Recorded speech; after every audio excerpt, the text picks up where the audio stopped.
Hi friends, तो ये D मोवियस theorem का लास्ट लेक्चर ले रहे हैं हम लोग। ठीक है, इसमें मैंने आपको बताया था, मैं एक छोटा सा रिकैप कराऊंगा, जो भी पढ़ाया उसका छोटा सा रिवीजन करा दूंगा और एक डी मोवियस थ्योरम का लास्ट क्वेश्चन लूँगा। ठीक है, तो इस लेक्चर को ध्यान से देखना, ठीक है, ताकि आपका अच्छे से रिवीजन हो जाए अब तक जो भी आपने पढ़ा है। ठीक है, तो देखो, कॉम्प्लेक्स नंबर में पहले हम लोगों ने देखा था हमारा कॉम्प्लेक्स नंबर का बेसिक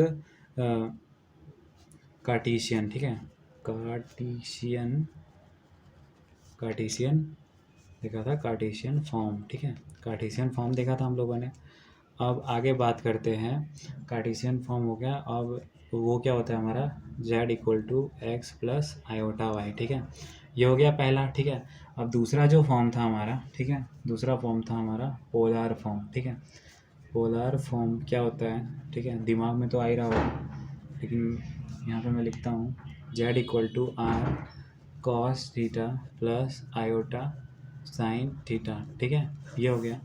अब तीसरा फॉर्म की बात करूँ मैं, तीसरा फॉर्म होगा मेरा एक्सपोनेंशियल। ठीक है, एक्सपोनेंशियल फॉर्म। तो एक्सपोनेंशियल फॉर्म हो गया मेरा z equal to r e की पावर आयोटा थीटा, ये हो गया। अब हम बात कर रहे हैं हमारा जब पोलर टू कार्टेशियन करते थे तो हम लोग क्या लगाते थे, तो पोलर टू कार्टेशियन में, ठीक है, पोलर टू कार्टेशियन में हम लोग ये लगाते थे, एक्स को हम लोग सब्स्टिट्यूट कर देते थे। कार्टेशियन वाला जो फॉर्म था ना, एक्स को हम लोग क्या बोलते हैं इसमें, एक्स को हम लोग बोलते हैं आर कॉस थीटा और वाई को हम लोग बोलते हैं आर साइन थीटा। ठीक है, जब पोलर टू कार्टेशियन का बात होता है तो एक्स और वाई सब्स्टिट्यूट होता है। ठीक है, अब कार्टेशियन टू पोलर की बात करते हैं, तो कार्टेशियन टू पोलर, ठीक है, कार्टेशियन टू पोलर की बात हो रही है, तो ये होगा r equal to root under x square plus y square. ठीक है, ये सब बेसिक है, बस रिवीजन करा रहा हूँ। ये सब मैंने बहुत ज़्यादा क्वेश्चन प्रैक्टिस और बहुत सही तरीके से समझाया है, ऐसा मेरे को लगता है, और आपको भी लगता ही होगा। ठीक है, तो tan इनवर्स -1 है, ठीक है, पावर में, और ये क्या हो जाएगा हमारा इमेजिनरी वाला जो पार्ट है अपॉन रियल वाला पार्ट। ठीक है, तो ये हो गया imaginary part upon real part. अब हम बात करते हैं डी मोवियस थ्योरम में हम लोगों ने क्या फार्मूला देखा था। ठीक है, तो डी MOVRES डी मोवियस थ्योरम। ठीक है, तो डी मोवियस थ्योरम की बात कर रहे हैं, ये हो गया। ठीक है, अब डी मोवियस थ्योरम में हम लोगों ने ये देखा था कि अगर हमारा cos theta plus iota sine theta है, ठीक है, और उसके पावर में n है, तो वो हो जाएगा cos n theta plus iota sine n theta. ठीक है, और इसको हम लोगों ने z की पावर n भी बोला था, आपको याद होगा तो। ठीक है, ये हो गया। और ये इसके बाद मैं फार्मूला जो है वो बता रहा हूँ, cos theta plus iota sine theta. ठीक है, ये सेम था, लेकिन पावर में एक बार मैंने -1 बोला था डालने के लिए। ठीक है, तो cos theta -1 n theta plus iota sine -n theta. ठीक है, ये हो गया। अब अपॉन में क्या आ जाएगा, अपॉन में कुछ नहीं आएगा, अपॉन में कुछ नहीं आएगा, इक्वल टू z की पावर -n। ठीक है, ये हो गया। ठीक है, अब हम बात करते हैं जब हम इन दोनों को सम कर रहे थे, ठीक है, तो इन दोनों को जब सम कर रहे थे तो क्या हो रहा था कि जो माइनस है वो साइन के बाहर आएगा, साइन वाला पार्ट कट जाएगा, और क्या हो जाएगा 2 कॉस वाला आएगा। इनको सम करके कॉस थीटा और साइन थीटा का एक्सपोनेंशियल फॉर्म डिफाइन किया था मैंने। ठीक है, तो एक्सपोनेंशियल फॉर्म जो डिफाइन किया था वो आपको अभी लिखूंगा तो याद आ जाएगा। ठीक है, कॉस एन थीटा, ठीक है, cos n theta equal to z के पावर n प्लस जेड जो है हमारा जेड के पावर -n। ठीक है, ये हो गया, और अपॉन में 2 था साइन एन थीटा। ठीक है, तो sine n theta equal to z के पावर n माइनस जेड के पावर -n। ठीक है, और अपॉन में 2 आयोटा। ठीक है, अपॉन में हो जाएगा 2 आयोटा, ये हो गया। तो ये दोनों हम लोगों ने स्टार्टिंग के जब डी मूवीज वगैरह में स्टार्ट हुआ था उसके बेसिक लेक्चर में ये दोनों जाना था, ठीक है। और ये आगे कहाँ काम आएगा वो भी आपको अगर मैंने कराया है तो कहीं ना कहीं क्वेश्चन में काम आने ही वाला है, ठीक है। इसलिए मैं बार बार बता दे रहा हूँ, तो आगे आपको पता चल जाएगा कि कहाँ काम आएगा। फिलहाल मैंने रिवीजन करा दिया है। अब एक क्वेश्चन की बात हुई थी कि एक क्वेश्चन बताऊंगा मैं, ठीक है। तो उस क्वेश्चन को बता के हम लोग यहाँ पे मामला ख़त्म कर रहे होंगे, ठीक है। तो क्वेश्चन है मेरा, प्रूफ दैट, ठीक है, 1+√3 प्लस 1 - √3 इक्वल टू -2 ठीक है। एक क्वेश्चन है, ठीक है, रिवीजन के लिए। तो ये हो गया हमारा। अब कंसीडर, ठीक है, अब इसके क्वेश्चन जो सॉल्व कर रहे थे उसी का सेम स्टेप अप्लाई करेंगे। तो कंसीडर z इक्वल टू, जो कि हमारा कॉम्प्लेक्स नंबर है, ठीक है, कंसीडर x+√3 ठीक है। पहला वाला निकाल के बस यहाँ लिख लिया है, ठीक है। अब इसको जनरल फॉर्म में लिख देते हैं x+i/y, ठीक है। ये जनरल फॉर्म होता है। इससे हमको x का क्या पता चलता है कि x हमारा 1 है और y हमारा √3 है, ठीक है। ये पता चल गया। आप x और y पता चला है तो r निकाल लोगे। तो चलो r निकालते हैं। तो r क्या होता है, √x² + y², ठीक है। तो अब x² क्या हो जाएगा, 1 का स्क्वायर प्लस √3 का स्क्वायर, ये हो गया, ठीक है। अब ये हो गया तो रूट के अंदर आ जाएगा 1 + √3 का स्क्वायर होता है 3, तो 3 लिख दिया। अब 4 का रूट क्या होता है 2, ठीक है। और ये मैग्नीट्यूड होता है r, ठीक है। मैंने पहले ही बताया कि r निगेटिव में नहीं लिखते हम लोग, ठीक है। तो मैग्नीट्यूड जगह नहीं है, समझ जाना, ये मैग्नीट्यूड है, ठीक है। ये हो गया। अब theta equal to tan inverse y/x, ठीक है, ये हो गया। और इक्वल टू ये क्या है, होता है tan इनवर्स, और ये क्या होता है ऊपर में इमेजिनरी वाला पार्ट होता है जो कि y है हमारा √3 रियल पार्ट जो कि x है हमारा /1। और ये tan इनवर्स √3 जो होता है उसका एंगल होता है π/3, ठीक है। ये बेसिक है, ये तो पता ही होगा, ठीक है। r और थीटा पता चल गया हमको। और r और थीटा जब पता चल गया है तो इसको हम पोलर फॉर्म में लिख देते हैं। तो 1+√3 in polar form 2 into cos theta जो हमको पता है π/3 प्लस आयोटा साइन π/3, ठीक है। ये हो गया। अब इसको बोल देते हैं ये हमारा इक्वेशन 1, ठीक है। अब हम इसके बाद क्या करेंगे, आपको अगर स्टार्टिंग के डी मूवीज़ के लेक्चर देखे हैं तो आपको पता होगा कि हम लोग आगे क्या करेंगे। तो z इक्वल टू 1 - √3 ठीक है, 1 - √3 हो गया।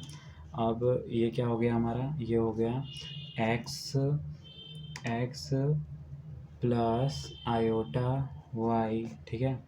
और ये हो गया। अब इसमें जब कंपेयर करेंगे तो क्या आएगा, x 1 और y क्या आ गया हमारा -√3, ठीक है। और r तो आपको पता है कि सेम ही आता है, ठीक है। तो r इक्वल टू क्या आ गया, 2 आ गया, ठीक है। r इक्वल टू 2 आ गया। और थीटा देखते हैं क्या आता है हमारा। तो theta equal to tan inverse -√3/1, ठीक है, कॉमा -π/3, ठीक है। ये हो गया। अब -π/3 है तो क्या हम लोग बोल सकते, मतलब ये माइनस अंदर √3 था तो हम लोग -π/3 बोल दिया, ठीक है, क्योंकि tan इनवर्स के अंदर से माइनस अंदर बाहर कर सकते हैं, ठीक है। तो ये हो गया हमारा। अब इसके बाद क्या करेंगे, तो ये इसका हम जनरल फॉर्म लिख देते हैं कि हमको मतलब पोलर फॉर्म, ठीक है, जो हम लोगों ने जनरल फॉर्म से निकाला है, ठीक है। तो अब हम बात कर रहे हैं पोलर फॉर्म की, ठीक है। तो अब हमारा पोलर फॉर्म जो होगा वो हो जाएगा 1 - √3 इक्वल टू 2 cos π/3, ठीक है, माइनस आयोटा साइन π/3, ठीक है। ये हो गया हमारा। अब एक के बीच में माइनस था, एक के बीच में प्लस है, ठीक है। अब आगे क्या करेंगे, ठीक है, अब आगे करेंगे कि टेकिंग 8th पावर, इसका 8th पावर हम लोग लेंगे ऑफ इक्वेशन 1 एंड 2, जो 2 इक्वेशन है ना उसका 8th पावर लेना है, ठीक है। और 8th पावर लेने के बाद क्या करना है वो आगे बात करेंगे। पहले हम लोग देखते हैं कि 1 प्लस आयोटा रूट 3 पावर 8, ठीक है। तो ये हमारा ब्रैकेट के अंदर 2 cos pi by 3 plus iota sine pi by 3, ठीक है। और ये छोटे ब्रैकेट में है और ये बिग ब्रैकेट में है और इसके पावर में 8 है, ठीक है। 2 के पावर 8 को बाहर निकाल लेते हैं, 2 के पावर 8 को बाहर निकाल लिया और हम लोग बोल सकते हैं कि cos pi by 3 plus iota sine pi by 3, ठीक है, पावर में 8, ठीक है। अब क्या करते हैं, अप्लाई करते हैं हमारा अप्लाइंग डी मोबियस। अब पावर में है और ये इस फॉर्म में दिख रहा हो तो आपके दिमाग में भी अभी आ ही गया होगा कि डी मोबियस थ्योरम लगेगा। अब डी मोबियस थ्योरम लगा रहे हैं, ठीक है, अप्लाइंग डी मोबियस। तो हमारा क्या हो जाएगा, 8 जो होगा थीटा के साथ मल्टीप्लाई हो जाएगा, जो पावर में 8 है, ठीक है। तो पावर में 8 थीटा के साथ मल्टीप्लाई होगा तो करते हैं, ठीक है। तो 2 की पावर 8 है हमारा और cos 8 पाई बाई 3, ठीक है, plus iota sign 8 pi by 3, ये हो गया, ठीक है। अब इसके बाद हम बात करते हैं, ठीक है, ये हो गया। अब जो 8th पावर सिमिलरली बोलूँ मैं, ठीक है। अब जैसे यहाँ बीच में प्लस था, ठीक है, तो हमारा ऐसा इक्वेशन आया, ठीक है। अब मैं माइनस वाले के लिए क्यों इतना लंबा सॉल्व करूँ, अब आप लोग को इस बात का आइडिया लग गया है। तो माइनस वाले केस में बस बीच में माइनस आ जाएगा, ठीक है। तो मैं बस लिख देता हूँ कि अगर -1 माइनस आयोटा रूट 3 की पावर 8 है तो ये हो जाएगा 2 की पावर 8। आपको मतलब सॉल्व करके दिखाना है कॉपी में, ठीक है। वहाँ पे एग्ज़ाम में जब आपको क्वेश्चन पूछे, आप मेरे तरह ऐसे नहीं लिख सकते कि सिमिलरली ऐसा हो गया, ठीक है। तो कर देना सॉल्व। अब तक आप लोगों को वैसे सारी चीज़ें समझ में आ ही गई होगी, ठीक है। तो minus iota sine 8 pi by 3, ठीक है। तो माइनस वाले केस में बस बीच में एक माइनस आ जाएगा, ठीक है। तो ये दोनों हमको पता चल गया। अब क्या करते हैं, ये दोनों जो इक्वेशन आया है, एक को थर्ड इक्वेशन बोल देता हूँ और एक को फोर्थ इक्वेशन बोल देता हूँ। अब इनको ऐड करते ही हमारा आंसर आ रहा होगा, ठीक है, क्योंकि इन दोनों का एडिशन ही पूछा है हमसे क्वेश्चन में। तो एडिंग एबव इक्वेशन, ठीक है, ये हो गया। अब इनको ऐड करते हैं, ठीक है।